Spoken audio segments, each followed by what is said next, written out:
അഭിനന്ദനീയ തിരുമേനിമാരെ, വന്യ വൈദികരെ, കന്യാസ്ത്രീകളെ, വിവിധ സ്ഥലങ്ങളിൽ നിന്ന് വന്നെത്തിയിരിക്കുന്ന ഭക്തജനങ്ങളെ, എൻ്റെ വാക്കുകൾ ഞാൻ ഉച്ചരിക്കുന്നതിന് മുമ്പ് അഭിമന്യ തിരുമേനിയുടെ അന്ത്യമൊഴികളായി ചില വാക്കുകൾ നമ്മുടെ മുമ്പിൽ ഉണ്ട്. അവ നിങ്ങളുടെ മുമ്പിൽ ആദ്യം അവതരിപ്പിക്കട്ടെ. 2013 ശുഭുക്കോനോ ശുശ്രൂഷയിൽ നൽകിയ സന്ദേശം, അതിൽ നിന്ന് വലിയ നോമ്പിലേക്ക് നാം പ്രവേശിക്കുകയാണ്. നമ്മുടെ ആധ്യാത്മിക ജീവിതത്തിന് ഒരു പുതിയ തുടക്കം നൽകുവാനുള്ളൊരു അവസരം കൂടിയാണിത്. ക്ഷമയോടും സ്നേഹത്തോടും നാം കഴിയണം. അഹങ്കാരം മനുഷ്യനെ നശിപ്പിക്കും, അവനെ പിശാചാക്കും. അതിനാൽ നോമ്പാകുന്ന കഷായം എല്ലാവരും കുടിക്കണം. പരസ്പരം ക്ഷമിക്കണം. ക്ഷമിക്കുന്നത് സ്വർഗത്തിൻ്റെ അനുഭവമാണ്, അഹങ്കാരം നരകത്തിൻ്റെതും. കാലം ചെയ്യുന്നതിന് 2 ദിവസം മുമ്പ് തിരുമേനി പ്രസ്താവിച്ച വാക്കുകൾ, ഡേറായിൽ ഇപ്പോൾ ധാരാളം ആളുകൾ വരുന്നുണ്ട്. അതനുസരിച്ച് നമ്മൾ ആത്മീയമായി വളരണം. കാലം ചെയ്യുന്നതിന് 3 ദിവസം മുമ്പ് പറഞ്ഞ വാക്കുകൾ, നഗര കാണിക്കലൊന്നും ആവശ്യമില്ല, ജനങ്ങളെ ബുദ്ധിമുട്ടിക്കരുത്. ആ സമയത്ത് ഭക്തന്മാർ ഒരുപാടുണ്ടാകും. അതുകൊണ്ടാണ് നേരത്തെ പറയുന്നത്, വേണമെങ്കിൽ എഴുതി വയ്ക്കാം. കാലം ചെയ്യുന്നതിൻ്റെ തലേ ദിവസം വിയപുരത്തു നിന്നെത്തിയ OVBS കുട്ടികളോട് പറഞ്ഞത്, ലോകം തിന്മയിൽ വളരാനാണ് എപ്പോഴും പ്രേരിപ്പിക്കുന്നത്. ദൈവമക്കൾ നന്മയിൽ വളരാനാണ് പരിശ്രമിക്കേണ്ടത്. എപ്പോഴും പ്രാർത്ഥിക്കണം. പ്രാർത്ഥനയില്ലെങ്കിൽ നമ്മൾ സ്വന്തം ശക്തിയിലും വിവേകത്തിലുമായിരിക്കും ആശ്രയം വയ്ക്കുന്നത്. പ്രാർത്ഥിക്കുമ്പോൾ ദൈവത്തിലാണ് നമ്മുടെ ആശ്രയം. ജീവിതം സ്വയകേന്ദ്രീകൃതമാകുമ്പോൾ അഹങ്കാരികളാകും. അതിനാൽ ദൈവമായിരിക്കണം ജീവിതത്തിൻ്റെ കേന്ദ്രം. സൂക്ഷിക്കണം, പ്രാർത്ഥിക്കണം. എത്ര ധന്യമായ വാക്കുകളായിരുന്നു തിരുമേനിയുടേത്. അദ്ദേഹം ഒരു പക്ഷേ ഉദ്ധരിക്കുവാൻ സാധ്യതയുള്ള ഒരു വാക്ക് പൗലോസ് അപ്പോസ്തലനിൽ ഞാൻ ഉദ്ധരിക്കുകയാണ്. എൻ്റെ ഓട്ടം തികച്ചു, നല്ല പോർ പൊരുതു, വിശ്വാസം കാത്തു. ഇനി നീതിയുടെ കിരീടം എനിക്കായി വെച്ചിരിക്കുന്നത് പ്രാപിക്കുവാനായി പോകുന്നു. പൗലോസ് അപ്പോസ്തലന്റെ അന്ത്യമൊഴികളാണത്. കാരാഗ്രഹത്തിൽ നിന്ന് അന്ത്യമായി എഴുതിയ കത്തിലാണ് ഇപ്രകാരം അദ്ദേഹം പ്രസ്താവിക്കുന്നത്. അങ്ങനെയെങ്കിൽ ഈ തിരുമേനിക്കും പറയുവാനുള്ളത്, ഞാൻ നല്ല പോരാട്ടം പോരാടി. സാധാരണ വിശ്വാസികളും അതുപോലെ തന്നെ മറ്റ് മേൽപ്പട്ടക്കാരും പട്ടക്കാർക്കും ഒക്കെ പോരാട്ടമുണ്ട്. ആ പോരാട്ടം തിന്മയോട്, ദുരുപദേശങ്ങളോട്, പൈശാചിക ശക്തികളോട് ഒക്കെയുള്ള പോരാട്ടമാണ് നിരന്തരമായി നടത്തുവാനുള്ളത്. എന്നാൽ ഈ തിരുമേനിക്ക് മറ്റൊരു പോരാട്ടം കൂടി ഉണ്ടായിരുന്നു, രോഗത്തോടുള്ള പോരാട്ടം. അത് 35 വർഷങ്ങൾക്ക് മുമ്പ് തുടങ്ങിയതാണ്. മാരകമായ രോഗം, ക്യാൻസർ. ഞാനിപ്പോഴും ഓർക്കുന്നു, കാരിത്താസ് ആശുപത്രിയിൽ നിന്ന് വഴി സെമിനാരിയിലേക്ക് വിളിച്ചറിയിച്ചു. രോഗത്തിൻ്റെ ഡയഗ്നോസിസ് വന്നപ്പോൾ ഡോക്ടർ പത്രോസ് മത്തായി അറിയിച്ചത് ലിംഫോമ ആണ് എന്ന്, ക്യാൻസർ. അന്നത് കേട്ടപ്പോൾ അടുക്ക് നിൽക്കുന്ന ഒരാൾ എന്ന നിലയിൽ എടുത്ത് നിർദ്ദേശിച്ചു, ഉടനെ തന്നെ അടയാറിൽ മദ്രാസിൽ ചികിത്സയ്ക്ക് കൊണ്ടുപോകണം, അന്ന് തന്നെ എന്നാണ് നിർദ്ദേശിച്ചത്. ഞാൻ പറഞ്ഞു വന്നത്, അന്ന് തുടങ്ങിയതായ ആ രോഗത്തോടുള്ള അദ്ദേഹത്തിൻ്റെ ആ പോരാട്ടം അന്ത്യം വരെയും ഉണ്ടായിരുന്നു. ചികിത്സയ്ക്കിടയിലാണ്, ഈ അന്ത്യനിമിഷത്തിലാണ് രോഗത്തിന് അദ്ദേഹം അടിമപ്പെട്ടത്. അതുവരെയും രോഗത്തോട് ചേർത്ത് നിൽക്കുവാനുള്ള കഴിവ് അദ്ദേഹത്തിന് ഉണ്ടായിരുന്നു. മദ്രാസിൽ വെച്ച് അദ്ദേഹത്തിന് ബോധക്ഷയം വന്ന സമയത്ത് അന്ത്യനിമിഷങ്ങളാണ് എന്ന് വിചാരിച്ച് അവിടെ നിന്ന് നാട്ടിലേക്ക് വിവരം അറിയിച്ചു. അത് കഴിഞ്ഞ് അല്പസമയം കഴിഞ്ഞപ്പോൾ എഴുന്നേറ്റിരുന്ന് കുരിശു വരച്ചുകൊണ്ട് അദ്ദേഹം പ്രാർത്ഥിക്കുന്ന കാഴ്ച അവിടെ അദ്ദേഹത്തെ പരിചരിച്ചിരുന്ന ആളുകൾക്ക് ആശ്ചര്യമായിരുന്നു. ഇങ്ങനെ തൻ്റെ വിശ്വാസത്തിൻ്റെയും പ്രത്യാശയുടെയും അടിസ്ഥാനത്തിൽ രോഗത്തോട് യാതൊരു വിധമായിരിക്കുന്ന നിരാശയും ബാധിക്കാതെ ധീരതയോടെ പോരാടി ഇത്രത്തോളം വിശ്വാസം കൈവരിച്ചിട്ടുള്ള മറ്റൊരാളെ ഞാൻ കണ്ടിട്ടില്ല. ഒരുപക്ഷെ ഞാനും തിരുമേനിയുമായിട്ടുള്ള ആത്മബന്ധത്തിൻ്റെ ഒരു കാരണം ഈ രോഗം സംബന്ധിച്ചുള്ള ഞങ്ങളുടെ ആ സമാനതയാണ് എന്ന് ഞാൻ കരുതുന്നു. പോകട്ടെ, ഞാൻ അദ്ദേഹത്തിൻ്റെ ജീവിതത്തെക്കുറിച്ച് വിലയിരുത്തുമ്പോൾ 3 കാര്യങ്ങൾ എടുത്തു പറയുവാൻ എൻ്റെ മനസ്സിലുണ്ട്. പലതും പരാമർശിക്കപ്പെട്ടതാണ്. എങ്കിലും ദീർഘകാലത്തെ അദ്ദേഹവുമായിട്ടുള്ള എൻ്റെ ആത്മബന്ധവും അതുപോലെ തന്നെ അദ്ദേഹവുമായിട്ടുള്ള അടുത്ത് വർത്തിക്കുവാനുള്ള അവസരങ്ങളും ഒക്കെ കൂടി ഓർക്കുമ്പോൾ ആ ജീവിതം എന്തു പാഠമാണ് മലങ്കര സഭയെ പഠിപ്പിക്കുന്നത് എന്ന് ഏറ്റവും പ്രധാനമായിരിക്കുന്ന ഒന്ന്, അദ്ദേഹം ആഡംബരങ്ങളിലും ആർഭാടങ്ങളിലും വിശ്വസിക്കാതെ ലളിതമായൊരു ജീവിതം നയിക്കുവാനും അത് മറ്റുള്ളവർക്ക് എപ്പോഴും മാതൃകയായി പ്രചോദനം നൽകുവാൻ തക്കവണ്ണവും അദ്ദേഹം പ്രവർത്തിച്ചിരുന്നു എന്നുള്ളതാണ്. ഇടവകകളിലെ ധൂർത്ത് അദ്ദേഹത്തെ വളരെയധികം വേദനിപ്പിച്ചിട്ടുള്ള ഒന്നാണ്. പെരുന്നാളിനോടനുബന്ധിച്ചും അല്ലാതെയും ഇടവകകൾ നടത്തുന്ന ധൂർത്ത്, ആ ആഡംബരപൂർണമായിരിക്കുന്ന പലതും നിശിതമായി വിമർശിക്കുകയും എതിരായി പ്രസംഗിക്കുകയും കൽപ്പനകൾ അയക്കുകയും ചെയ്തിട്ടുള്ളത് ഞാൻ ഇത്തരണത്തിൽ ഓർക്കുന്നത്. മലങ്കര സഭാമക്കൾ എല്ലാ ഭാഗത്തു നിന്നും എത്തിയിരിക്കുന്ന ഈ സന്ദർഭത്തിൽ ഈ പിതാവിൻ്റെ ഈ ദർശനം ആഡംബരമില്ലാതെ അനാർഭാടമായി ലളിതമായിരിക്കുന്ന വിധത്തിൽ ഓരോ വ്യക്തിയും ജീവിക്കുന്നത് മാത്രമല്ല, അവൻ്റെ സാക്ഷ്യവും അതിനനുസരണമായിട്ട് ഇടവകയിലെ പ്രവർത്തനങ്ങളും തദനുസരണമായിട്ട് ആകുവാൻ തക്കവണ്ണം വേണ്ടിയിരിക്കുന്നു എന്നുള്ള ഒരു വലിയ സന്ദേശം അദ്ദേഹം നൽകുന്നത് ഞാൻ ഓർക്കുന്നു. അദ്ദേഹത്തിൻ്റെ ഒരു കൽപ്പന വന്നപ്പോൾ കോട്ടയത്തുള്ള ചില പള്ളികൾക്കൊക്കെ അമർഷമുണ്ടായിരുന്നു. കാരണം അദ്ദേഹം വെടിക്കെട്ടിനെയും ചെണ്ടമേളത്തെയും ഒക്കെ വിമർശിക്കുകയും നിരോധിക്കുകയും ചെയ്തുകൊണ്ടെഴുതിയപ്പോൾ അത് വേണമെന്ന് ശഠിക്കുന്നവർക്ക് അമർഷമായിരുന്നു. ഞാൻ ഇവിടെ സൂചിപ്പിക്കുന്ന മറ്റൊന്നുമല്ല. അദ്ദേഹത്തിനൊരു ദർശനം ഉണ്ടായിരുന്നു, ഒരു വ്യക്തത ഉണ്ടായിരുന്നു. അത് ജനങ്ങളെ എപ്പോഴും ഉത്ബോധിപ്പിച്ചുകൊണ്ടിരുന്നു. അതിൽ യാതൊരു വിധമായിരിക്കുന്ന കോംപ്രമൈസും ഇല്ല.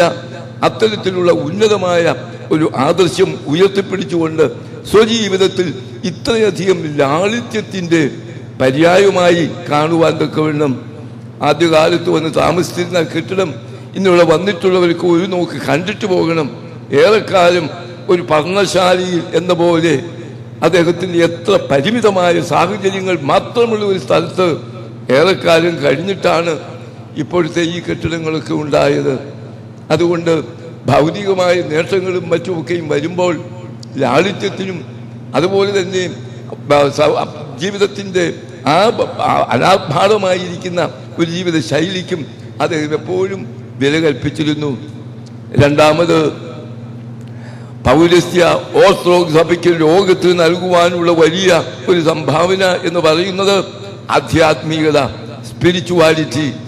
ഞാൻ പറയും ആധ്യാത്മികതയുടെ ആൾ രൂപമായിരുന്നു തിരുമേനി എന്ന്.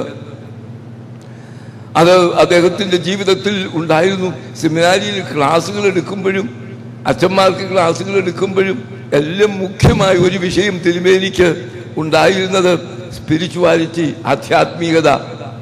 ഏതിൽ നിന്നുള്ളവാകുന്നത്? പ്രാർത്ഥന, ജാഗരണം, നോമ്പനുഷ്ഠാനങ്ങൾ, കുമ്പിടിയിൽ, അതുപോലെ തന്നെ മറ്റെല്ലാ തരത്തിലുള്ളതായ പൗരസ്ത്യ ആരാധനയുടെയും പൗരസ്ത്യ ആ അനുഭവത്തിൽ അദ്ദേഹം വളർത്തിയെടുത്തൊരു ആധ്യാത്മികതയായിരുന്നു ആ തിരുമേനിക്കുണ്ടായിരുന്നത്. അത് ആശ്രമ ജീവിതത്തിലാണ് ഏറ്റവും അധികമായും ഉണ്ടാകേണ്ടത് എന്ന് കരുതി അദ്ദേഹം ഈ ആശ്രമം ഇവിടെ സ്ഥാപിച്ചു. ഞാൻ കഴിഞ്ഞ ദിവസം ഒരു ആശ്രമ അംഗത്തോട് ചോദിച്ചു, തിരുമേനി പോയി, ഇനിയും എങ്ങനെ ആശ്രമം, അതിൻ്റെ ഭാവി എങ്ങനെ എന്ന് ഞാൻ ചോദിച്ചപ്പോൾ ആ ആശ്രമ അംഗം എന്നോട് പറഞ്ഞത്, തിരുമേനി ഞങ്ങളുടെ കൂടെ ഉണ്ട്. എന്നിട്ട് പറഞ്ഞു, തിരുമേനി ഞങ്ങൾക്ക് ചില മൂല്യങ്ങളൊക്കെ തന്നിട്ടുണ്ട്, അത് ഞങ്ങൾ മുറുകെ പിടിക്കും എന്ന്. എനിക്ക് ആശ്രമാംഗങ്ങളോട് ഒരു കാര്യം മാത്രമേ അറിയിക്കുവാനായിട്ടുള്ളൂ. തിരുമേനി വളരെ സ്വപ്നം കണ്ട് വളരെയധികമായ പ്രതീക്ഷയോടെ അദ്ദേഹം നട്ട് വളർത്തി എടുത്ത ഈ ആശ്രമം മലങ്കര സഭയ്ക്ക് മുഴുവനും ചൈതന്യം പരത്തുന്ന, ആധ്യാത്മികതയുടെ പുതുതായിരിക്കുന്ന ഊർജം ഉൾക്കൊണ്ടുകൊണ്ട് അത് പ്രസരിപ്പിക്കുന്ന ഒരു കേന്ദ്രമായി തീരുവാൻ ഇത് സാധിക്കേണ്ടതാണ്. ഇവിടുത്തെ യാമപ്രാർത്ഥനകൾ, അതുപോലെ ഇവിടുത്തെ നാമജപങ്ങൾ, അതുപോലെ മറ്റു പലതും മറ്റെങ്ങും നമ്മുടെ ആശ്രമങ്ങളിൽ ഇല്ലാത്ത പല ജീവിതചര്യകൾ ഇവിടെ പിന്തുടരുവാൻ തക്കവണ്ണം അദ്ദേഹം നേതൃത്വം നൽകിയിരിക്കുന്നത്. നോക്ക്, ത്രോണോസിൽ ഒന്ന് നോക്കിയാൽ അറിയാം, മെഴുകുതിരിക്കാരികൾ ഒന്നുമില്ലാത്തൊരു ത്രോണോസ് മലങ്കരയിൽ എവിടെങ്കിലും ഉണ്ടോ? അദ്ദേഹത്തിന്റെ ദർശനത്തിന്റെ ഒരു കാര്യം ഞാൻ ചൂണ്ടിക്കാണിച്ചു എന്ന് മാത്രമേ ഉള്ളൂ.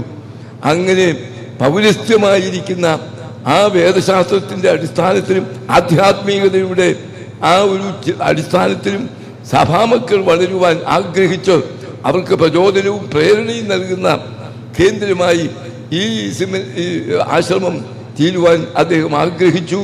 അത് വലിയ കടമ ആശ്രമത്തിലെ അംഗങ്ങൾക്കുണ്ട് എന്നും കൂടി ഞാൻ ഓർമ്മപ്പെടുത്തിക്കൊണ്ട്, ഇവിടെ മുമ്പെന്ന പോലെ പിന്നെയും ആളുകൾ വന്ന് ഇടയ്ക്കിടയ്ക്കൊക്കെ വന്ന് താമസിച്ച് അവർക്ക് ആശ്വാസവും ആത്മീയമായ പ്രചോദനവും സാന്ത്വനവും ഉൾക്കൊണ്ടുകൊണ്ട് ജീവിത ആയോധനത്തിൽ മുന്നേറുവാൻ അവർക്ക് കഴിയേണ്ടതാണ്. ഇടയ്ക്കൊക്കെ നമ്മുടെ ബാബാ തിരുമേനി ഇവിടെ വരാറുണ്ട്, പലർക്കും അറിയത്തില്ല. ഒരു ദിവസം വന്ന് മൗനമായി ഇവിടെ കഴിച്ചുകൂട്ടും. ഈ ആശ്രമത്തിൻ്റെ അന്തരീക്ഷം അതിന് വളരെ അനുകൂലമാണ്.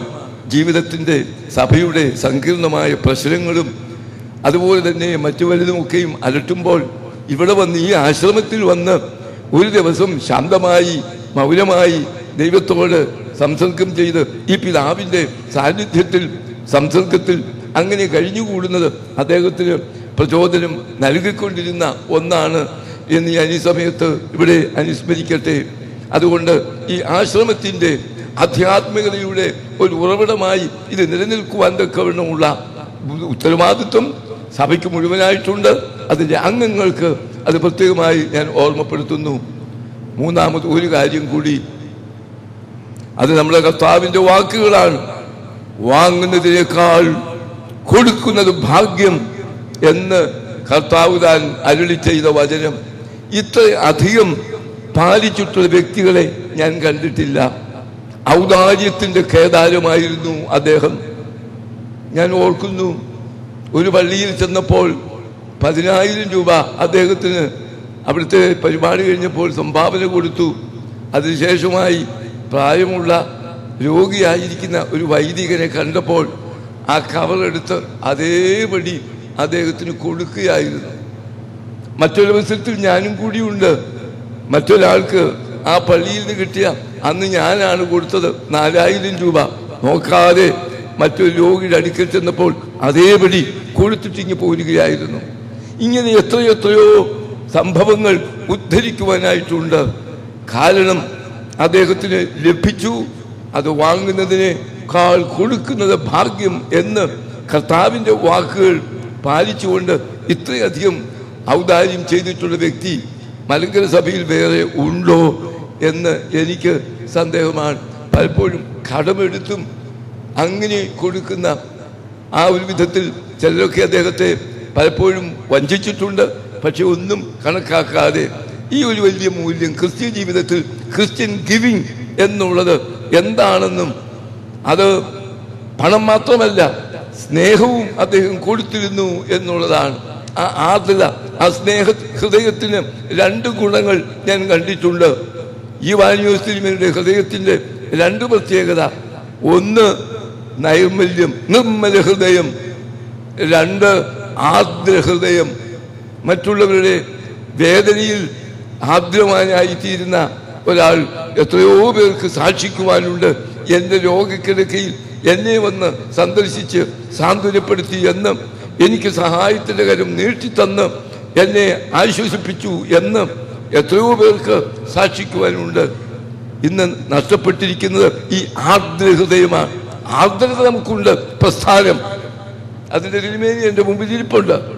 എന്നാൽ ആർദ്രഹൃദയമുള്ളവർ ഇന്ന് കുറഞ്ഞു വരികയാണ്. ഹൃദയം കഠിനപ്പെട്ടും മരവിച്ചും പോകുന്ന അവസ്ഥയിൽ ആർദ്രഹൃദയനായി, അതോടൊപ്പം നിർമ്മല ഹൃദയനായി, യാതൊരു കളങ്കവുമില്ലാത്ത വിധത്തിൽ നഥനയേലിനെ പറ്റി പറഞ്ഞതുപോലെ സാക്ഷാൽ ഇസ്രായേലിയൻ, ഇവരിൽ കപടമില്ല എന്ന് പറഞ്ഞ ആ വാക്കുകൾ അക്ഷരികമായി അന്വർത്ഥമാകത്തക്ക വിധത്തിൽ ജീവിച്ച ഒരാളാണ്. കാപട്യവും അതുപോലെ തന്നെ വഞ്ചനയും ഒക്കെയും നിറഞ്ഞ ആ ഒരു അനുഭവത്തിൽ നിഷ്കളങ്ക ഹൃദയനായി, നിർമ്മല ഹൃദയനായി ജീവിച്ചുകൊണ്ട് അതോടൊപ്പം ആർദ്രമാനസനായി തൻ്റെ ജീവിതം നയിച്ച ഒരു ധന്യാത്മാവ് നമ്മിൽ നിന്ന് വിട പറയുകയാണ്. സൂര്യൻ പ്രകാശം പരത്തിക്കൊണ്ട് കിഴക്ക് ഉദിച്ചുയരുന്നു, അത് പടിഞ്ഞാറ് അസ്തമിക്കുന്നു എന്നതുപോലെ ഈ മലങ്കര സഭയുടെ നഭോമണ്ഡലത്തിൽ കിഴക്ക് അവിടെ നിന്ന് പ്രകാശം ചൊരിഞ്ഞുകൊണ്ട് എന്തിൻ്റെ ആധ്യാത്മികതയുടെ, ആത്മീയ മൂല്യങ്ങളുടെ പ്രകാശം പരത്തിക്കൊണ്ട് നമ്മൾ കൂടി ഈ മലങ്കര മുഴുവനും പ്രകാശം ചൊരിഞ്ഞ് ഇപ്പോൾ അസ്തമിച്ചിരിക്കുന്നു. സൂര്യൻ അസ്തമിച്ചു കഴിഞ്ഞാലും പിന്നെയും ആ പ്രകാശം എല്ലാവരുടെയും ഹൃദയത്തിൽ തങ്ങി നിൽക്കും. അതാണ് എനിക്ക് ഓർമ്മിപ്പിക്കുവാനുള്ളത്. എനിക്ക് എന്നെ സംബന്ധിച്ചിടത്തോളം വലിയൊരു നഷ്ടമാണ്. ഞങ്ങൾ തമ്മിലുള്ള ബന്ധം അത്രമാത്രം ഊഷ്മളമായിരുന്നു. ആ പിതാവിൻ്റെ മുമ്പിൽ ഞാൻ നമോഭാഗം അർപ്പിക്കുന്നു. ആ പിതാവിൻ്റെ മധ്യസ്ഥത നമുക്കൊക്കെയും നിശ്ചയമായിട്ടും ഇതൊരു പുണ്യഭൂമിയായി തീരും, സംശയമില്ല. അനേകർക്ക് ആശ്വാസം നൽകുന്ന, ആത്മീയ പ്രചോദനം നൽകുന്ന, ജീവിതത്തിൽ ദർശനം വരുത്തുന്ന ഒരു കേന്ദ്രമായി തീരുവാൻ തക്കവണ്ണം അദ്ദേഹത്തിൻ്റെ പുണ്യമായി കബറിടം ആ വിധത്തിലേക്ക് അത് ഉയരും എന്ന് ഞാൻ പൂർണ്ണമായി വിശ്വസിക്കുന്നു. ആ ധന്യ പിതാവിൻ്റെ, ആ പുണ്യാത്മാവിൻ്റെ മുമ്പിൽ എൻ്റെ തലകളെ വണക്കിക്കൊണ്ട് അദ്ദേഹത്തിൻ്റെ മധ്യസ്ഥതയിൽ അഭയപ്പെട്ടുകൊണ്ട് ഞാൻ എൻ്റെ വാക്കുകളെ ചുരുക്കുന്നു. ദൈവം നമ്മെ അനുഗ്രഹിക്കട്ടെ.